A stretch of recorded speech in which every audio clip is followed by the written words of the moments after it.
नमस्ते, कैसे हैं आप सभी? उम्मीद है कि आप सभी ठीक होंगे। आप सभी का एजुकेशन फर्स्ट ऑफिशियल की तरफ से जो है ढेर सारा स्वागत है। आज हम क्लास 6 का जो लेसन है 10 और नाम है परीक्षा, जो कि प्रेमचंद जी के द्वारा लिखा गया है।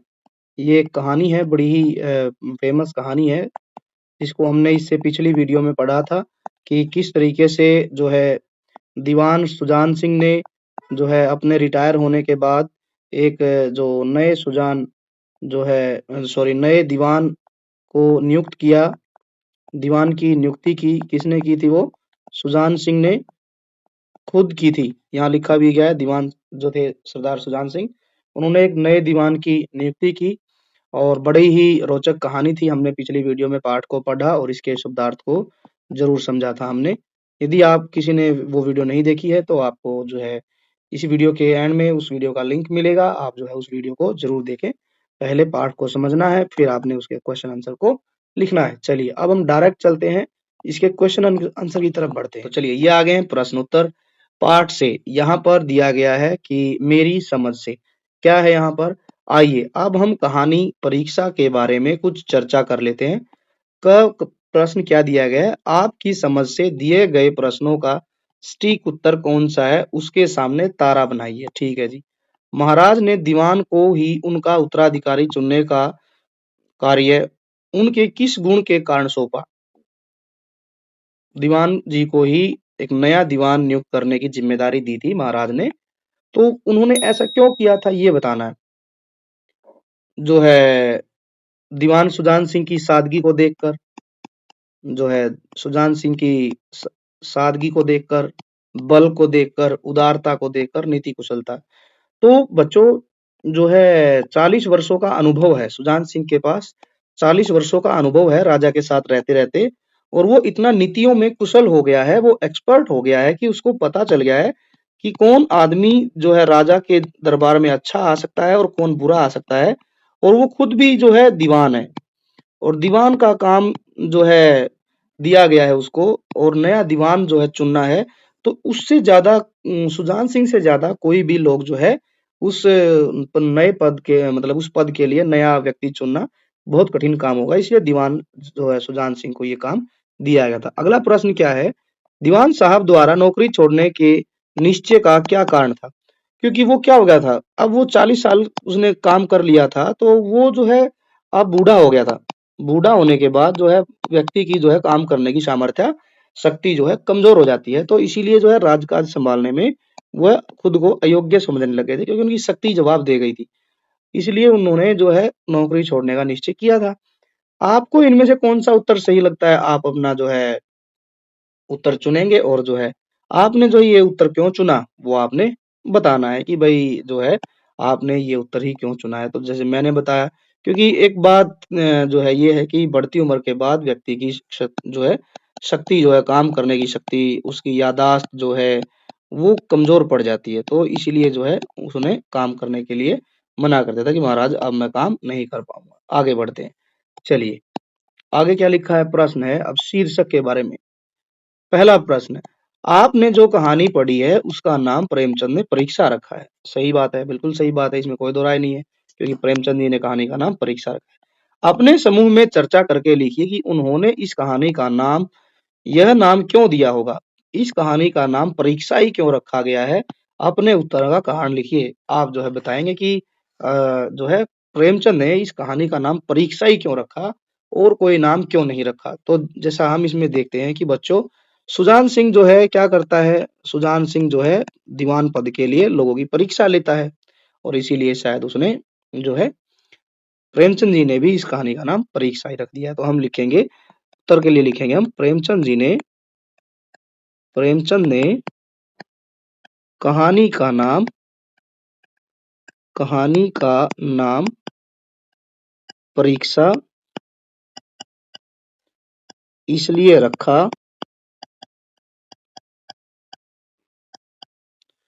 होगा क्योंकि नए दीवान की नियुक्ति के लिए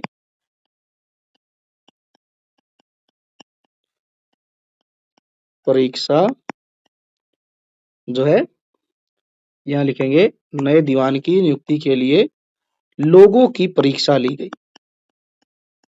लोगों की परीक्षा ली गई, उनका टेस्ट लिया गया था बाकायदा। और टेस्ट ये नहीं कि पेन पेपर वाला टेस्ट था, नहीं, टेस्ट था कि कौन खुद को जो है उदार उदार घोषित कर पाता है और आत्म बल किसके अंदर ज्यादा है। आत्म बल भी होना चाहिए और जो है दिल से उदार हो, गरीबों के प्रति जो है उसके अंदर जो है दया भाव हो, गरीबों के प्रति दया भाव रखता हो, और जो है यदि संकट आए तो वो खुद जो है अपने आत्म बल जो है से उस संकट का सामना कर सके। तो ये दोनों गुण होने चाहिए। अब है अगली बात, क्या लिखी है प्रश्न नंबर 2, यदि आपको इस कहानी को कोई नाम देना हो तो आप क्या नाम देंगे। आपने यह नाम क्यों सोचा, यह भी बताइए। चलिए बात करते हैं हम। इस कहानी को कोई दूसरा नाम क्या देंगे हम, तो हम लिख सकते हैं दीवान की परख।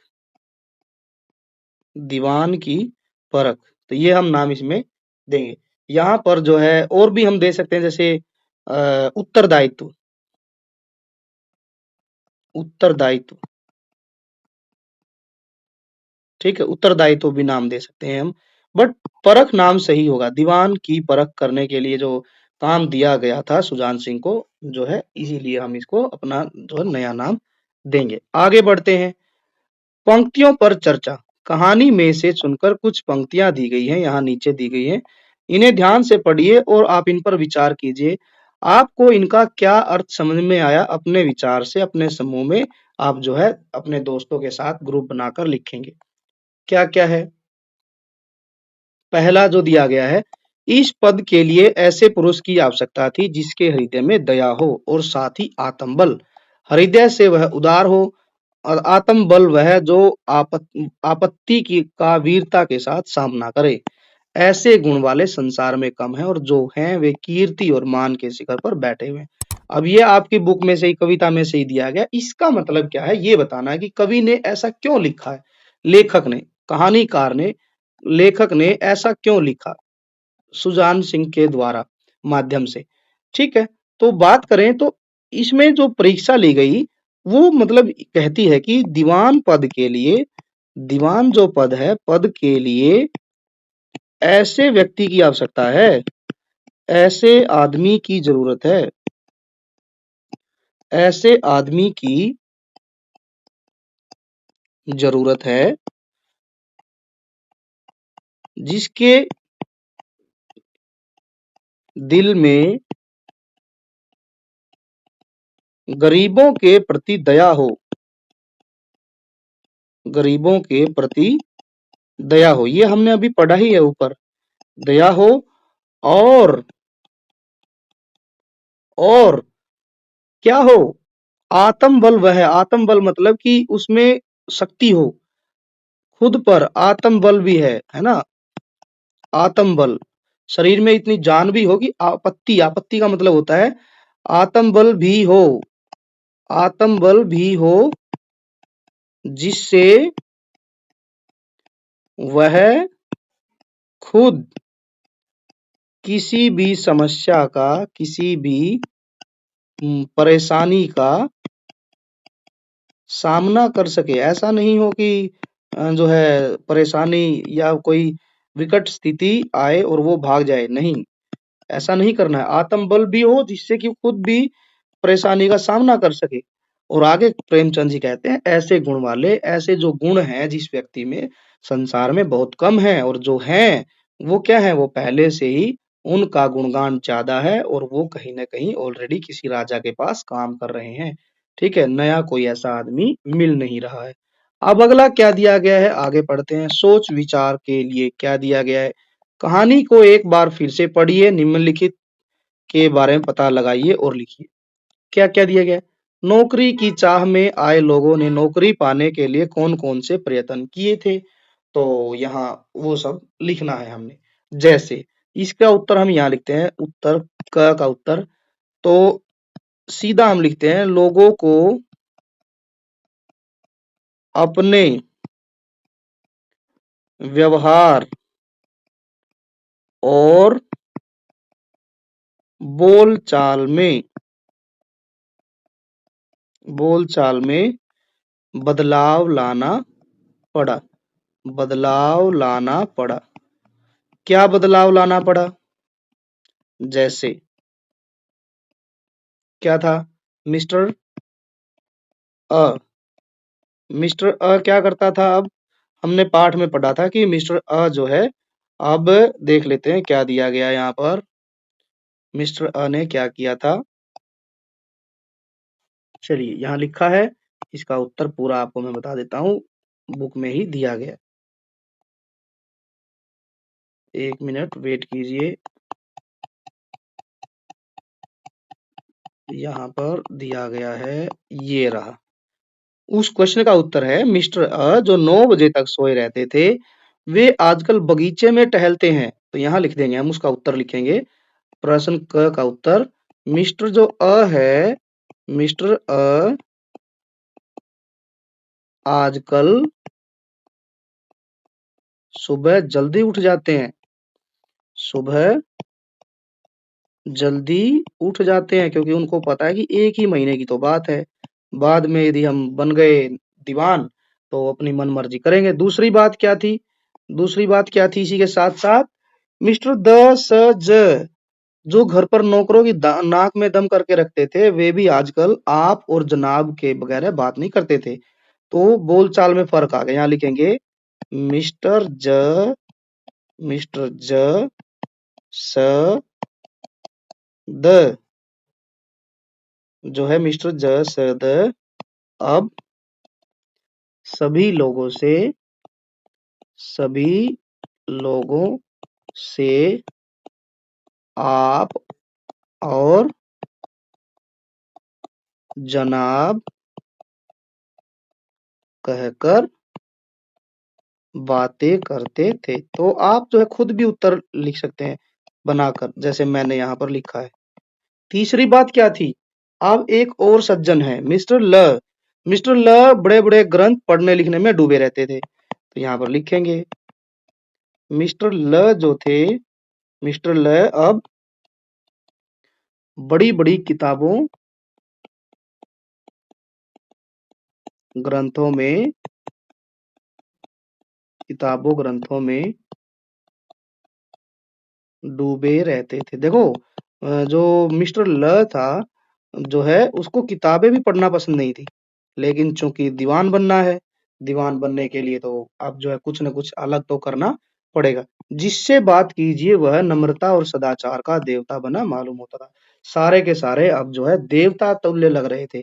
ठीक है, उनको लगता था कि एक ही महीने का तो झंझट है, किसी तरह काट लें, काम सिद्ध हो गया तो कौन पूछता है। तो ये इसका पहले वाले का उत्तर ये हो जाएगा। अब हम दोबारा क्वेश्चन की तरफ चलते हैं। क्या है क्वेश्चन? देख लेते हैं क्वेश्चन।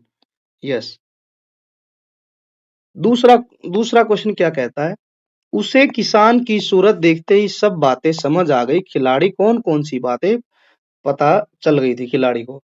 जैसे ही किसान की तरफ देखा था, जो है उस सज्जन ने, खिलाड़ी ने खिलाड़ी ने देखा कि किसान जो है गड्ढे में अपनी गाड़ी निकालने का प्रयास कर रहा है, बैलगाड़ी, लेकिन वो निकल नहीं रही है। और जिसके कारण उसका जो चेहरा है, जो बहुत ही बुरा बना हुआ है, और वो विवश है। ठीक है ना? तो जो है इन सब बातों का उन्हें पता चल गया था। हम इसका उत्तर यहाँ लिख देते हैं। तो यहाँ लिखेंगे, खिलाड़ी खिलाड़ी किसान की सूरत देखकर उसकी जो है परेशानी, या फिर हम लिख सकते हैं विवशता के बारे में समझ गया था। समझ गया था। किसान की गाड़ी, किसान की बैलगाड़ी कहाँ फंस गई थी? नाले में फंस गई थी।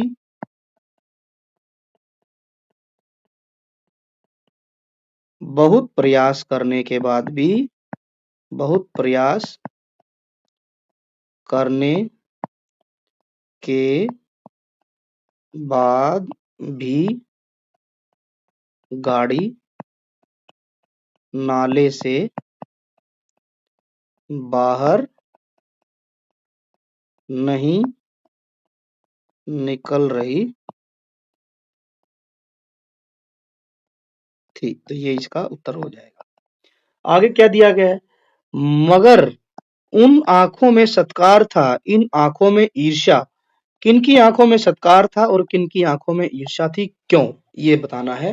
तो इसका उत्तर हम लिखते हैं, यहाँ पर हम मिटा देते हैं, पहले थोड़ा सा और नीचे चलते हैं, यहाँ लिख देते हैं इसका उत्तर।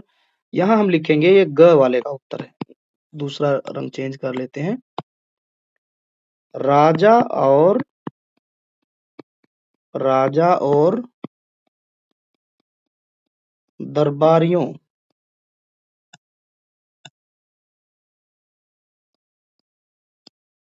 दरबारियों की आंखों में चमक या खुशी थी, मगर दीवान पद के लिए आए उम्मीदवारों की आंखों में क्या थी? जलन थी, ईर्ष्या थी। जलन को क्या बोलते हैं? ईर्ष्या थी। क्यों थी? अब ये क्यों जल रहे थे? क्योंकि बेचारों ने इतने प्रयत्न किए, इतने प्रयास के बाद वे दीवान पद के लिए चयनित नहीं हो पाए थे, इसलिए वे जल रहे थे। उन्होंने हॉकी खेली, एक दूसरे को हराने का बहुत भरसक प्रयास किया, लेकिन वे जीत नहीं पाए। चलो इनको अब मिटा देते हैं। यदि आपने नहीं लिखे हैं तो इनका आप स्क्रीनशॉट ले सकते हैं और जो है अपनी कॉपी में जरूर लिखेंगे। अब मैं इनको मिटा देते हैं। अब दिया गया है यहाँ पर खोजबीन के लिए। क्या दिया गया है? कहानी में से उस वाक्य को खोजकर लिखिए जिनसे पता चलता है। क्या पता चलता है? पहला वाक्य, शायद युवक बूढ़े किसान की असलियत पहचान गया था। ये अर्थ किस लाइन का है तो वो बताना है। तो इसमें जो है हम लिखेंगे, पाठ में आया था एक जगह, क्या युवक ने किसान की ओर गौर से देखा।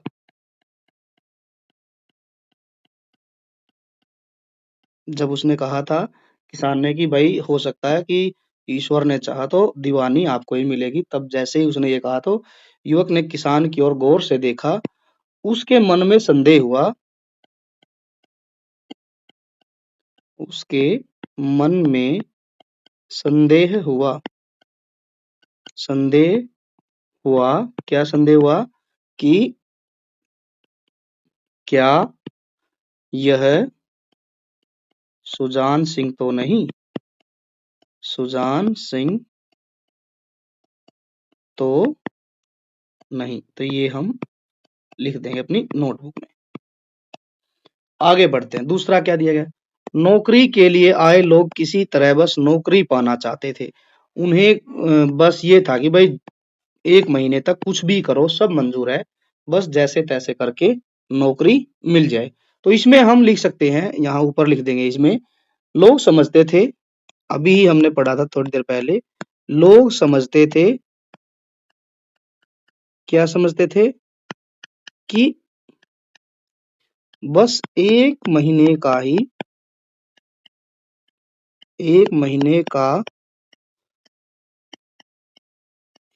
क्या है?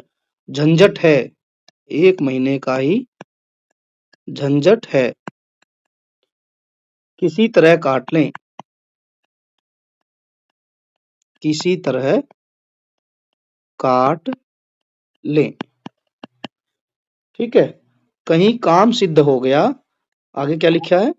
आगे क्या लिखा है बच्चों कि किसी तरह काट लें, कहीं काम सिद्ध हो गया, कहीं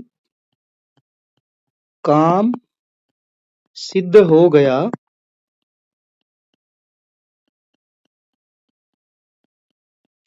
तो कौन पूछता है? क्योंकि किसी तरीके की कोई डिग्री नहीं है, कोई परीक्षा नहीं है, तो ये सब बातें उसमें थी कि भाई किसी तरह से बस 1 महीना कट जाए, कहीं दीवान लग गए तो फिर कौन पूछेगा कि आपको क्या आता है, कितना पढ़े लिखे हैं, कोई कुछ नहीं पूछेगा। आगे क्या दिया गया है? कहानी की रचना। लोग पसीने से तर हो गए, खून की गर्मी आंख और चेहरे से झलक रही थी। इसका मतलब है कि हॉकी जैसे चित्र में देख पा रहे हैं, हॉकी खेलते समय लोग पसीने से बिल्कुल तर हो गए थे। खून की गर्मी आंखों और चेहरे से झलक रही थी। इसका मतलब क्या है कि खून जो था वो गर्म हो गया था और वो बिल्कुल आंखें लाल हो चुकी थी उनकी और खेल खेल कर चेहरे भी लाल हो गए थे। तो इससे पता चलता है कि आप जैसे जैसे आप इसको पढ़ेंगे तो आपको हो सकता है कि वो चित्र ऑटोमेटिक आपकी नज़रों के सामने आ जाएगा कि भई आपकी आँखों के सामने मन-मन में चलेगा कि भई लोग जो है हॉकी खेल रहे हैं और पसीने से तर हो गए हैं और इतने थके हुए हैं, हारे हुए हैं, लेकिन फिर भी खेल रहे हैं, हराने के लिए एक-दूसरे को। तो उनको लग आपको लगेगा कि भई खून में गर्मी आ गई है और चेहरे जो है लाल हो रखे हैं। तो यहाँ इसका मतलब है इन वाक्यों को पढ़कर आँखों के सामने थकान से चूर खिलाड़ियों का चित्र दिखाई देने लगता है। इस तरीके की भाषा को चित्रात्मक भाषा बोलते हैं। कैसी भाषा बोलते हैं इसको? चित्रात्मक भाषा कहते हैं। ध्यान देंगे तो इस पाठ में ऐसी भी अनेक घटनाएँ, बातें दिखाई देंगी आपको। इसके अलावा भी आपको जैसे यहाँ एक लाइन में दिया गया चित्रात्मक भाषा, कहानी में और भी जगह ऐसे-ऐसे कई सारे प्रसंग मिलेंगे कि जहाँ आपको लगेगा कि भई आपकी आँखों के सामने सीन चल रहा है। कहानी को ध्यान से दोबारा पढ़िए, आपको इस कहानी में कौन-कौन सी विशेषताएँ, विशेष बातें दिखाई दे रही है, उनको आप जो अपने दोस्तों के साथ चर्चा करेंगे। जैसे मैं आपको उदाहरण दे रहा हूँ, आप खुद से ढूँढेंगे इस लाइन को जो मैं बता रहा हूँ। एक जगह पर लिखा था, देवगढ़ में अब नए-नए और रंग-बिरंगे मनुष्य दिखाई देने लगे। रंग-बिरंगे मनुष्य मतलब इसका मतलब क्या हो जाएगा? नए-नए और रंग-बिरंगे मनुष्य। इसका मतलब है कि लोग जो है नई-नई ड्रेसेस, नई-नई पोशाक पहन कर आ रहे थे। नई-नई पोशाक, कोई दाढ़ी बड़ी किए हुए है, कोई बिल्कुल चेहरे पर दाढ़ी नहीं है और नए-नए कपड़े पहने हुए हैं, ठीक है? नई-नई पोशाक पहन रखी है, कोई धोती कुर्ता पहने हुए है, कोई पैंट शर्ट पहने हुए हैं। तो इस तरीके से डेली हर दिन जो है रंग-बिरंगे मनुष्य दिखाई देते। इसके अलावा एक लाइन और एक जगह लिखी गई है, दावे के लोग गेंद को लेकर तेजी से उड़ते तो ऐसा जान पड़ता था कि कोई लहर बढ़ती चली आ रही है। ये हमने हॉकी वाले प्रसंग में पढ़ा था। चलिए इस वाले प्रसंग को हम देखते हैं कहाँ पर दिया गया है। चलते हैं हम पाठ में। जैसे यहाँ पर कहानी में दिया गया है, देखो ध्यान देंगे तो ये चित्रात्मक शैली है। कैसे? जैसे ही आप इस लाइन को पढ़ोगे तो आपको लगेगा कि भाई हॉकी का दृश्य है। हॉकी खेलते हुए लोग आपकी आंखों के सामने दिखेंगे। कैसे? खेल बड़े ही उत्साह से जारी था। दावे के लोग जब गेंद लेकर तेजी से उड़ते तो ऐसा जान पड़ता था कोई लहर बढ़ती चली आ रही है। तो जैसे-जैसे आपको लगेगा कि भाई गेंद लेके कोई आदमी भाग रहा है, लेकिन दूसरी पार्टी जो है, दूसरी टीम भी जो है, वो भी क्या करती है? वो इस बढ़ती हुई लहर को इस तरह रोक देते थे मानो लोहे की दीवार है। अब जो है दूसरी टीम जो है ऐसे लगती थी कि भई वो जैसे-जैसे पहली टीम के जो फर्स्ट टीम के खिलाड़ी हैं गेंद लेकर भाग रहे हैं, वे जो है दूसरी टीम वाले उसको रोक देते हैं। तो एक दूसरे के साथ घमासान वाला मैच चल रहा है। अब जैसे यहाँ दिया गया है लोग पसीने से तर हो गए हैं। ऐसा ही एक नज़ारा आप यदि ध्यान देंगे तो ये भी यहाँ दिखाई देगा आपको। अंधेरा हो गया था, जैसे ही आप इसको पढ़ोगे तो आपके सामने पूरा दृश्य आँखों के सामने आएगा। चित्र घूमते हुए नज़र आएँगे। कैसे? अंधेरा हो गया था। इस मैदान से ज़रा दूर हटकर एक नाला था, जैसे ही नाला का बोला आपने नाले का चित्र बनेगा। उस पर कोई पुल न था, पुल भी नहीं दिखेगा आपको। पथिकों का मतलब होता है जो पैदल यात्री होते हैं। पथिक का मतलब होता है राहगीर, पैदल यात्री को नाले में से चलकर आना पड़ता था। जैसे ही आप पढ़ोगे राहगीर आपको दिखेगा कि भाई नाले में से कोई जा रहा है। खेल अभी बंद ही हुआ था कि खिलाड़ी लोग बैठे दम ले रहे थे। एक किसान अनाज से भरी हुई गाड़ी लिए नाले में आया। जैसे ही आप इसको पढ़ोगे तो आपको सारी चीज़ें जो है आपको अपनी आँखों के सामने दिखेगी। नाले में एक किसान गाड़ी लेके जा रहा है, लेकिन कुछ तो नाले में कीचड़ था, कुछ इतनी चढ़ाई थी, ऊंची थी कि गाड़ी ऊपर न चढ़ सकी, अभी बैलों को ललकारता, कभी पहियों को हाथ से ढकेलता। तो ये सब चीजें जो है आपको जो है चित्रात्मक भाषा का जो है के बारे में बता रहे हैं, आपके सामने चित्र घूमते हुए दिखाई देंगे आपके मन मस्तिष्क में। चलिए अब हम वापिस क्वेश्चन की तरफ बढ़ते हैं, क्या दिया गया ये हमारा हो गया समाप्त, ये वाला क्वेश्चन भी। अब हम आगे बढ़ते हैं, क्या दिया गया, समस्या और समाधान। इस कहानी में कुछ समस्याएं हैं और उसके समाधान भी हैं। कहानी को एक बार फिर से पढ़कर बताइए कि पहला क्वेश्चन है, महाराज के सामने क्या समस्या थी, क्या समस्या थी।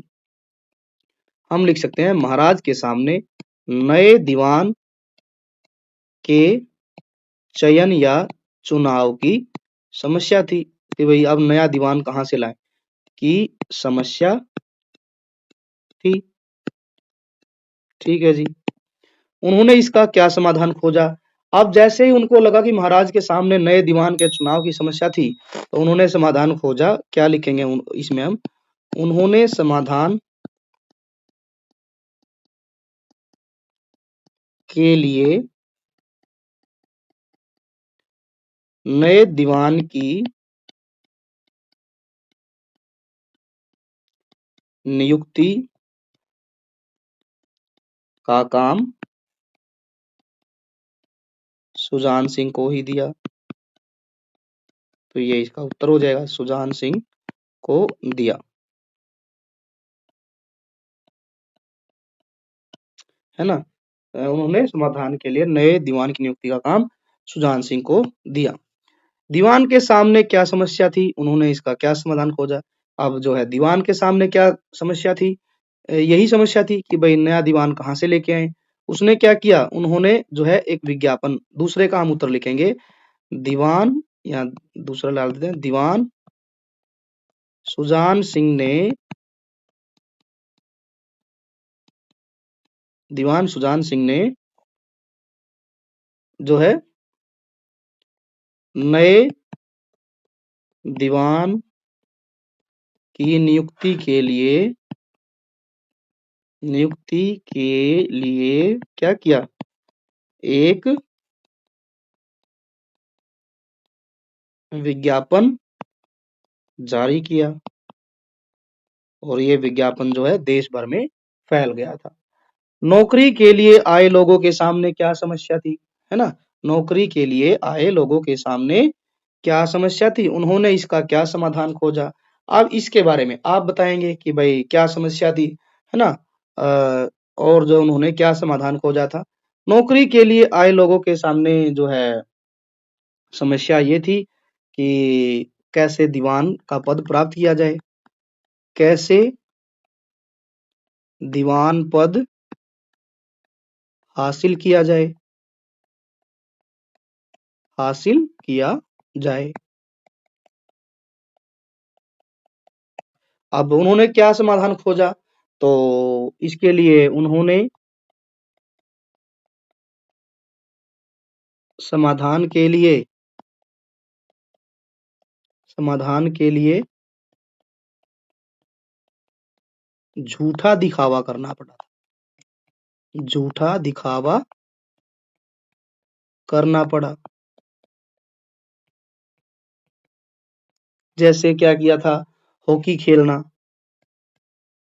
हॉकी खेलना, जो हॉकी के मंजे हुए खिलाड़ी थे, उन्होंने हॉकी खेलकर अपनी जो है काबिलियत का परिचय दिया। इसके अलावा किताबें पढ़ना, किताबें पढ़ना और जो है जल्दी उठना, ये सब जो है जल्दी उठना, ये सब काम उन्होंने दिखावे के लिए किए थे।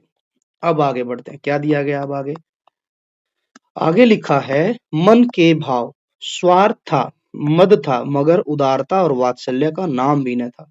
ये बातें किसके बारे में की गई थी, जो हॉकी के खिलाड़ी थे, हॉकी के जो खिलाड़ी थे, थक के बैठे हुए थे, हॉकी के खिलाड़ियों के बारे में बात की गई है यहाँ पर। थक कर बैठे थे, लेकिन क्या था, घमंड था उनमें, खिलाड़ियों में स्वार्थ था। किस बात का स्वार्थ, कि भाई हम दीवान लग जाए। मद मतलब होता है कि घमंड था, मगर उदारता और वात्सल्य का नाम न था।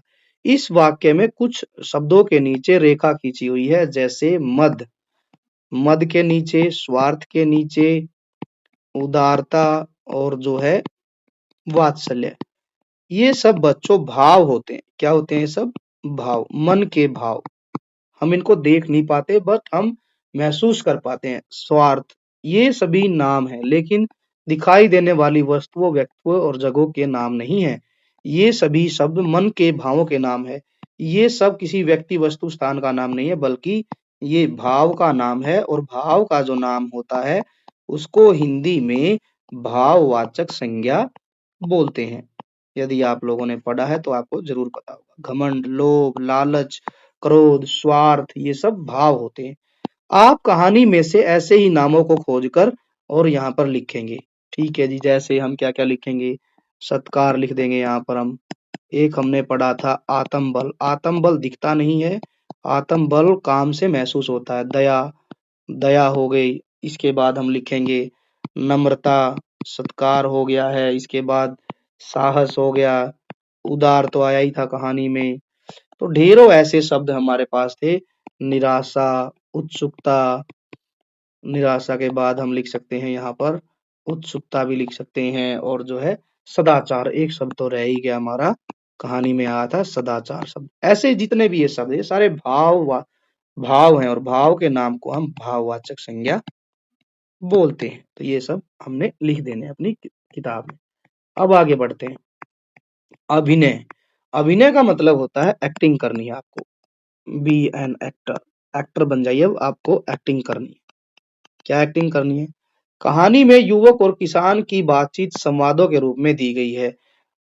तो यह भी बताया गया है कि उन दोनों ने ये बातें कैसे बोली। अपने समूह में मिलकर आप तैयारी कीजिए और कक्षा कक्ष में आप जो है रोल प्ले करके दिखाएंगे। अभिनय का मतलब है कि आपने रोल प्ले करना है। जो है कहानी में जो युवक और किसान के बीच में बातचीत हुई है। ठीक है जी, आप खुद से करेंगे। विपरीतार्थक शब्द, विपरीतार्थक का मतलब होता है विलोम शब्द दिए गए हैं, इनको हम पढ़ लेते हैं जरा।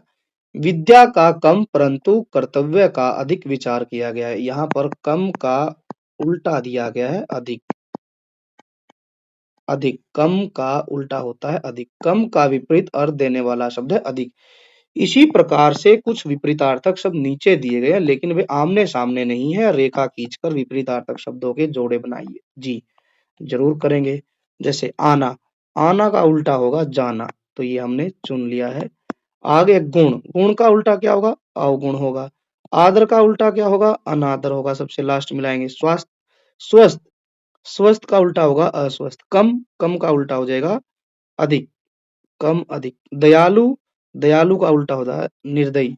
योग्य, योग्य का विपरीत हो जाएगा अयोग्य। हार, जीत। आशा, निराशा। तो आप इस तरीके से एक एक करके वीडियो को ध्यान से देखते हुए पॉज करके भी आप जो है इनको मैच कर सकते हैं। आगे बढ़ते हैं। अब आ गई कहावत। कहावत क्या है? गहरे पानी में बैठने से ही मोती मिलते हैं, ये कहावत है।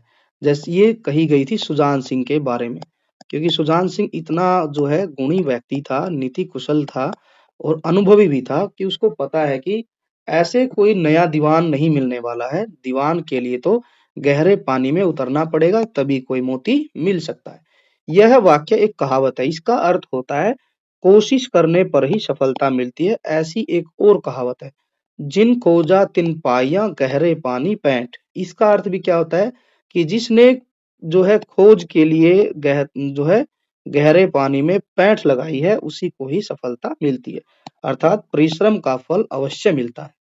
कहावत ऐसे वाक्य होते हैं जिन्हें लोग अपनी बात को अधिक प्रभावशाली बनाने के लिए प्रयोग करते हैं। कहावत हो गए या फिर मुहावरे हो गए, इनका अर्थ होता है बच्चों की ये जो है सामान्य अर्थ को छोड़कर किसी एक विशेष अर्थ के लिए प्रयोग होती हैं। कहावतें और मुहावरे अपनी बात को इफेक्टिव बनाने के लिए, क्या बनाने के लिए? इफेक्टिव बनाने के लिए कहावतों का यूज किया जाता है। आपके घर पड़ोस में भी लोग अनेक कहावतें बोलते होंगे, जैसे थोथा चना बाजे गना। इसका मतलब है कि जो है जो जिसमें ज्ञान नहीं होता है वो अपने ज्ञान का परिचय ज्यादा देता है।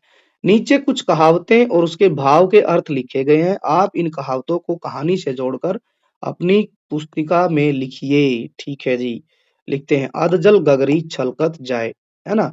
जिसके पास ज्ञान थोड़ा होता है उसका दिखावा अधिक करते हैं। तो इसका आप जो है कहानी में से ऐसा कोई प्रसंग ढूंढ कर लिखेंगे और उसके बाद में कहा जाएगा कि अधजल गगरी छलकत जाए। जैसे हम यहाँ लिखें जिसके पास ज्ञान थोड़ा होता है वह दिखावा ज्यादा करता है, तो हम यहाँ लिख सकते हैं मिस्टर ल जो थे वो क्या करते थे। मिस्टर ल मिस्टर ल जो कल तक किताबों से दूर भागते थे या नफरत करते थे, है ना। मिस्टर ल जो कल तक किताबों से दूर भागते थे वह भी आज बड़े बड़े ग्रंथ बड़े बड़े ग्रंथ पढ़ते हैं। यह तो वही बात हुई। कौन सी। यह तो वही बात हुई कि अधजल गगरी छलकत जाए। ठीक है, बड़ी बड़ी किताबों को पढ़ना और इतरा कर चलना, है ना। तो इस तरीके से हम लिख देंगे। आगे है एक अनार सौ बीमार, कोई एक ऐसी चीज जिसको चाहने वाले अनेक हो, इसके बारे में हम लिखेंगे दीवान पद के लिए एक आदमी को नियुक्त करना था। नियुक्त करना था मगर देवगढ़ में तो हजारों की भीड़ हजारों की भीड़ जमा हो गई। इसे कहते हैं क्या। इसे कहते हैं एक अनार सौ बीमार। सौ बीमार। तो विज्ञापन तो एक था, दीवान पद के लिए एक आदमी नियुक्त करना था लेकिन देवगढ़ में तो हजारों की भीड़ जमा हो गई। इसे कहते हैं एक अनार सौ बीमार। जो गरजते हैं वे बरसते नहीं, जो अधिक बढ़ा चढ़ाकर बोलते हैं वे कुछ नहीं काम करते। ठीक है, तो इसके बारे में आप जैसे मैंने दो वाक्य बनाए हैं आप खुद लिख सकते हैं। जैसे सोनू ने जो है साल भर तो कुछ किया नहीं। ठीक है, हम यहाँ लिख सकते हैं। तीसरे के लिए हम यहाँ लिख देते हैं अपनी तरफ से बना के सोनू साल भर तो जैसे लिखेंगे नहीं, ये इसका ये नहीं लिखेंगे हम लिख सकते हैं पंडित जी दान की बड़ी महिमा गाते हैं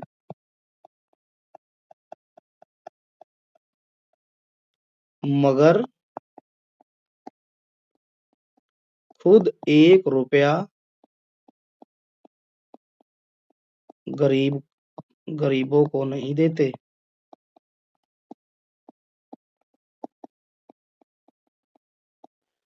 इसे कहेंगे क्या। कहेंगे इसे जो गरजते हैं वे बरसते नहीं। तो ये इस तरीके से आपने इन सबको पूरा करना है। एक बच गया है, जहां चाह वहां राह। जब किसी काम करने की इच्छा होती है तो उसका समाधान मिल ही जाता है। तो हम इसमें लिख देंगे क्या लिखेंगे कि हमने पिछली साल पढ़ा था लेसन, ईला ने जो है जो सोचा वह कर दिखाया, है ना। ईला ने जो सोचा था वह कर दिखाया। इसे कहेंगे जहाँ चाह वहां रहा। एक और बच गया था, अब पछताए होत क्या जब चिड़िया चुग गई खेत। इसका मतलब समय निकल जाने के बाद पछतावा करना बेकार होता है। इसके लिए आप लिखेंगे क्या कि जो है दीवान पद दीवान पद युवक को मिल गया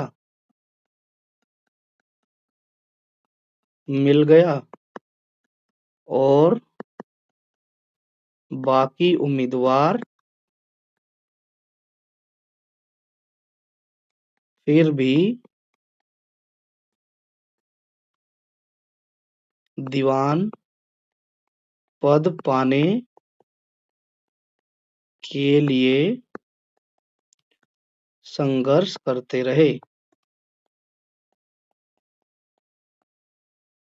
है ना? दीवान पद युवक को मिल गया, बाकी उम्मीदवार फिर भी दीवान पद को पाने के लिए संघर्ष करते रहे। यह तो वही बात हो गई, अब पछताए होत क्या जब चिड़िया चुग गई खेत। तो ये थे हमारे प्रश्नोत्तर जो है इसका लेसन के, इनको हमने पढ़ लिया है। आई होप कि आप सभी को समझ आ गए होंगे। अब यदि कुछ छोटी-छोटी चीजें दी गई है, जैसे पाठ से आगे यहाँ लिखा गया है, दूसरे दिन देश के सभी प्रसिद्ध पत्रों में विज्ञापन निकला, नौकरी का विज्ञापन किसने निकलवाया होगा ऐसा देश के सभी पत्रों में, जैसे सुजान सिंह ने निकलवाया, ऐसा आपको क्यों लगता है? इस विज्ञापन ने सारे मुल्क में तहलका मचा दिया, विज्ञापन ने पूरे देश में तहलका क्यों मचा दिया हुआ? ये क्वेश्चन जो है बड़ा सोचने वाला है, इसको हम करेंगे। इसके बारे में ना एक लाइन लिखी थी बच्चों ऊपर कि इसलिए मचा दिया, इसलिए तहलका मचा दिया क्योंकि दीवान के दीवान पद के इतने दीवान के इतने प्रतिष्ठित पद के लिए इतने प्रतिष्ठित पद के लिए कोई भी शर्त या विशेष योग्यता नहीं थी, बस काबिलियत भगवान भरोसे था। कोई ये नहीं था कि भाई ग्रेजुएशन चाहिए है, कोई अनुभव चाहिए है, नहीं। बस ये था कि इतना बड़ा प्रतिष्ठित पद है और कोई भी शर्त नहीं है और कोई विशेष शर्त नहीं है, कोई योग्यता भी नहीं मांगी है, ठीक है? बट फिर भी लोग आ गए, तो इसलिए पूरे देश में तहलका मच गया था। अब क्या दिया गया है? विज्ञापन है, आप खुद से विज्ञापन लिखेंगे, ठीक है? कहानी में आगे क्या हुआ होगा, तो आपकी बात ये सब बातें हैं कहानी की, आगे की कहानी, कहानी समाप्त हो जहाँ कहानी समाप्त होती है उससे आगे क्या हुआ होगा कहानी को कल्पना से आप जो है थोड़ा-सा बढ़ाएँगे। हम लिख सकते हैं, सोच सकते हैं कल्पना से कि भई उसके बाद जो चयनित व्यक्ति था, उसको जो है दीवान के रूप में उसको पद दिया गया होगा और जो है जानकीनाथ जी थे, जानकीनाथ जानकीनाथ को चयनित किया गया था। जानकीनाथ को दीवान पद दिया गया होगा और उसको दीवान की जिम्मेदारियों के बारे में बताया गया होगा और वो उसके बाद दीवान का काम करने लग गया होगा। आपकी बात, यदि कहानी में दीवान साहब के स्थान पर आप होते तो आप योग्य व्यक्ति कैसे चुनते? यदि आपको कक्षा का मॉनिटर चुनने के लिए कहा जाए तो आप कैसे चुनोगे? कि किन-किन गुणों को देखोगे? गुणों की परख के लिए क्या-क्या करोगे? जैसे हाँ, ये क्वेश्चन ठीक है। यदि मॉनिटर चुनना है तो आप क्या कर सकते हैं? आप चुनाव करवा सकते हैं कक्षा में। दो कोई भी 2 व्यक्ति चुनाव की दावेदारी, उम्मीदवार 1 है, उम्मीदवार नंबर 2 है, तो सब लोगों से राय ले सकते हैं, जो बाकी के जो बच्चे बच जाएँगे, बाकी के बच्चों से उनके बारे में, दोनों के बारे में राय ले सकते हैं। वोट डलवा सकते हैं, जैसे हम हमारे देश में होता है वोट डलती है, जो भी कैंडिडेट होगा, जिसकी ज़्यादा वोट होंगे उसको आप जो है मॉनिटर चुन सकते हैं। गुण क्या-क्या होने चाहिए? वो जो है पक्षपात करने वाला नहीं होना चाहिए मॉनिटर, पक्षपात ना करे, ठीक है? दूसरी बात जो है, खुद भी जो है निस्वार्थी होना चाहिए। ऐसा नहीं है कि जो है स्वार्थ से भरा हुआ हो, उसके मन में कोई लालच नहीं होना चाहिए। दूसरी बात ये भी है कि वह खुद जो है समर्थ होना चाहिए मॉनिटर पद के लिए। तो इस तरीके से कुछ गुण हमारे अंदर होंगे तो हम जो है एक अच्छे मॉनिटर का चयन कर पाएँगे। यहाँ पर कुछ-कुछ चीज़ें और दी गई हैं, नया-पुराना, कोई नया फैशन का प्रेमी, कोई पुरानी सादगी पर मरम मिटा हुआ था। तो अनेक ऐसी वस्तुएँ होती हैं जो प्रचलन में होती हैं, फैशन कहलाती हैं, जो पुरानी होती हैं, उनको 2 भागों में बाँट कर लिखिए। मेरे लिए कोई नई वस्तु, पुरानी वस्तु, परिवार के लिए कोई नई वस्तु, परिवार के लिए कोई पुरानी वस्तु। तो आप जो है इनको अपने हिसाब से भरेंगे। जैसे कोई कपड़े हो सकते हैं, है ना? आउटडेटेड कपड़े या फिर नए कोई ब्रांडेड फैशन में आ रखे हैं, कोई करंट में जो जिनका बोलबाला बहुत है, कपड़ों की लिख सकते हैं हम। कोई वस्तु हो सकती है, ठीक है? कोई वस्तु हो सकती है, कपड़े हो सकते हैं, तो इस तरीके से आप लिख सकते हैं। आगे दिया गया वाद-विवाद। वाद-विवाद आप में आपस में हॉकी का खेल हो जाए, यह भी कोई एक अच्छी विद्या है। क्या हॉकी जैसा खेल भी विद्या है? इस विषय में कक्षा में एक वाद-विवाद प्रतियोगिता का आयोजन किया जाए। आयोजित करने के लिए कुछ सुझाव दिए गए हैं। आपने जो है क्या नाम लेते हैं, एक डिबेट करनी है। डिबेट में क्या होगा कि क्या हॉकी एक जो है विद्या जो है माना जाएगा? हॉकी का खेल क्या एक जो है एक प्रकार का विद्या का प्रदर्शन है? तो कक्षा में पहले कुछ समूह बनाएँ, फिर पर्ची निकाल कर निर्धारित कर लीजिए कौन समूह पक्ष में बोलेगा, कौन पक्ष में। आधे समूह इस पक्ष में तर्क देंगे कि जो है विद्या है, हॉकी का खेल भी एक विद्या है, और आधे पक्ष जो है उसके अगेंस्ट में उत्तर देंगे कि नहीं नहीं, हॉकी जो है खेलना कोई विद्या का प्रदर्शन करना नहीं। सभी समूहों को बोलने के लिए 5-5 मिनट का समय दिया जाए। ध्यान रखें प्रत्येक समूह का सदस्य चर्चा करे, तर्क देने के भाग कार्य में भी भाग ले। तो इस तरीके से आप जो है ये एक्टिविटी, ये क्या है, एक ग्रुप एक्टिविटी है। आप जो है with the help of your class teacher इसको आप क्लास में खुद से करें। बड़ी जो है हेल्प लेंगे अपने सब्जेक्ट टीचर की, और आप जो है इस बात पर पहुंचेंगे निष्कर्ष पर, क्या हॉकी खेलना एक प्रकार से विद्या माना जाएगा या नहीं? विद्या है या नहीं? जो भी टीम इसमें जीतेगी वही इसके लिए विनर घोषित कर दी जाएगी। अच्छाई और दिखावा, ये सब बातें आप जो है खुद से लिखेंगे। जैसे परिधान के लिए लिखा गया है, कोट उतार डाला। कोट एक परिधान है, परिधान मतलब एक जो है ड्रेस है, ठीक है? ड्रेस है, यूनिफ़ॉर्म, कपड़े कह सकते हैं। कुछ अन्य परिधानों के नाम लिखिए जिनको हम पहनते हैं, चित्र दिए गए हैं। उनके नाम लिखने हैं कि आपके घर में इन्हें क्या कहते हैं, ठीक है? जैसे दुपट्टा, गमछा, लहंगा और 3 दिए गए हैं, तो इनके बारे में आप जो है खुद लिखेंगे कि आपके घर में इसको क्या बोलते हैं। जैसे लहंगा हो गया, पहले तो क्या करना है, मिलाना है। चित्र दिए गए हैं, मिलाइए। जैसे हम मिलाएँ तो दुपट्टा, ये महिला ने दुपट्टा ओढ़ रखा है, ये लहंगा है, और ये जो है गमछा पहन रखा है। गमछा हो गया, दुपट्टा, लहंगा हरियाणा में घाघरा बोलते हैं इसको, घाघरा। दुपट्टा हो गया, दुपट्टा को तो दुपट्टा ही बोलते हैं, और जो है गमछा को साफा भी अ, गमछा साफा भी बोल देते हैं। इसके अलावा गमछा, हमारे यहाँ पर गमछा ही बोलते हैं, आपके यहाँ पर जो बोलते हैं आप उसको खुद से लिखें। चलिए, ये था हमारा पूरा पाठ। आई होप कि आप सभी को जो है ये पसंद आया होगा।